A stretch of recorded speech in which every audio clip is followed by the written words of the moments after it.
everybody, and welcome to your Week 10 recap show. He's James the Thrusting Moynihan. I'm Ross Berge. Last week is in the books. We had no close matchups. None were within 10 points of each other. Just the way I like it. But the story was the hurt quarterbacks. We had Roethlisberger out. Dead. And Michael Vick out. Dead. Both could be out for the rest of the season. Vick is dead as a dog this week. Yep. A lot of things going on. Ross, we also had some trades that happened this huge week. trades. Why don't you go through them? Three big ones. Rag acquires Aaron Rodgers for Luck and DeMarco Murray. Just a steal from Rag right there, pulling up Aaron Rodgers, first overall selection. I think getting Rodgers is huge, but I do like the fact that John got a running back in return. Yeah, Going forward, it could be okay. If DeMarco Murray ever plays again. As long as Murray plays, that's right. Then we also had Jake acquiring Darren McFadden for CJ. CJ going to BMAC. Love that trade for BMAC. Good to see CJ get out of my division. Same kind of thing as far as the injury is concerned. Yep. Will DMC ever see the field again? He's still in a walking boot. Yep. Interesting move from Jake. Jake sure hopes he plays. I hope he does. And then we got Jed finally changing his team. He actually just acquired Deshaun Jackson and Mikel LaShore. Breaking news. For Victor Cruz and Sean Green. Jimbo, your thoughts? Yeah, well, I'm looking at this for more of the big picture. I'm picking up Victor Cruz for the long haul, which is huge.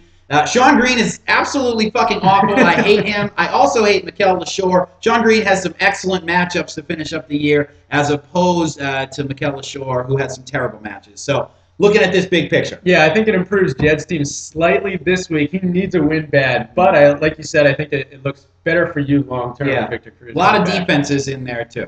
All right, and then next up, you had some interesting data about the points for. Yeah, Ross, there has been quite a bit of controversy on the message boards and in the emails and text message boards. Oh, you're not part of those message boards. About the lack of competition that you have seen throughout the season. Yep. Very interesting stuff. Did a little bit of research, a little bit of digging, and I found out that so far this season, teams have scored over 100 points in 42 of their 71 games that have been played so far this season. Yep. Very interesting fact here is that, Ross, you have only faced one team that has scored over 100 points all year. Yep. Andy is the next closest. He's faced three teams that have scored over 100. The majority of the teams in the league have faced five, at least, teams that have scored over 100. And BMAC and, of course, Snooter Badooter have faced 7 teams. In 7 of their weeks, their opponent has scored over 100. So, yep. Interesting to see that. I do admit I have had, obviously, a very favorable schedule, but that's not in my control. What is in my control is scoring a lot of points, and 9 out of my 10 games, I've scored over 100 points. There's only one other team that's been able to do that, and that's Masturbation. Coincidentally enough, he also sits in first place in his division. Yeah.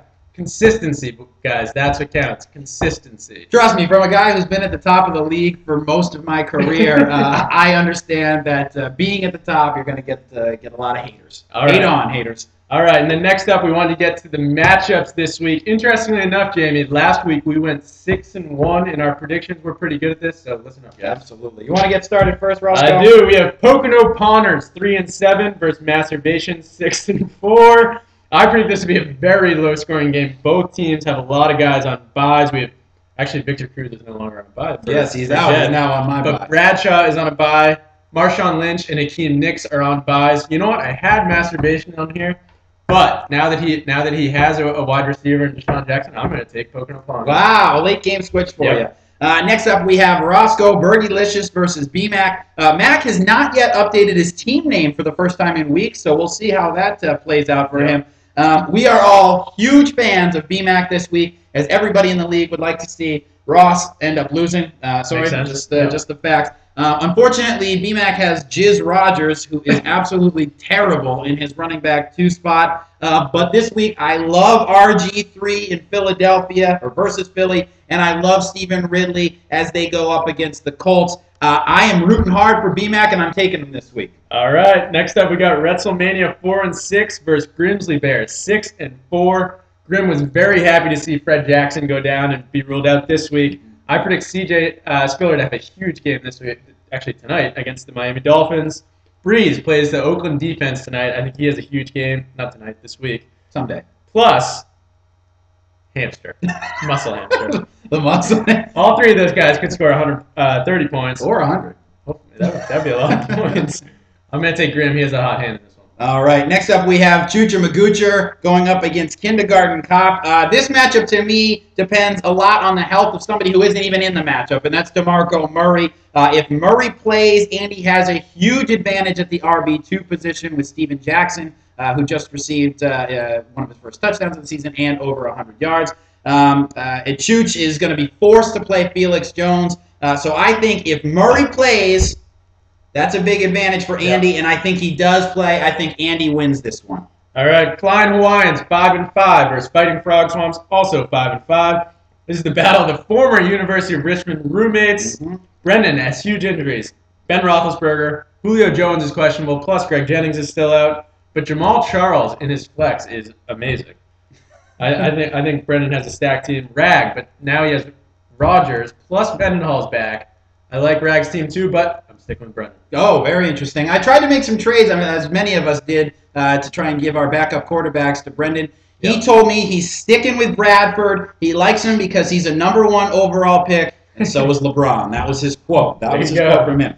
The Halloween heads face against the Bad Blue Boys this week. This is John's first week without #1 overall selection Aaron Rodgers. Al's without AP this week, who is on a bye, and I think that's could be a big problem for him. But the reality is Calvin Johnson found the end zone last week. He's had monster games 2 weeks in a row. I think he does that again against the Packers this week. I think Albert's going to pull it out. John continues to sink down as a bottom dweller like he won that award last year. Yep.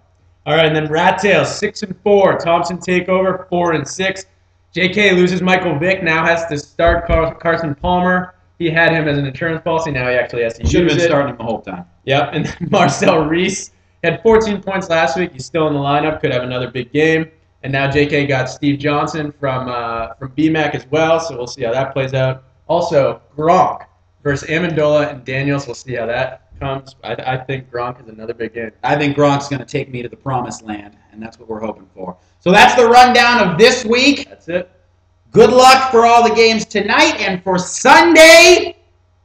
God bless all of you. Later. Diabetes!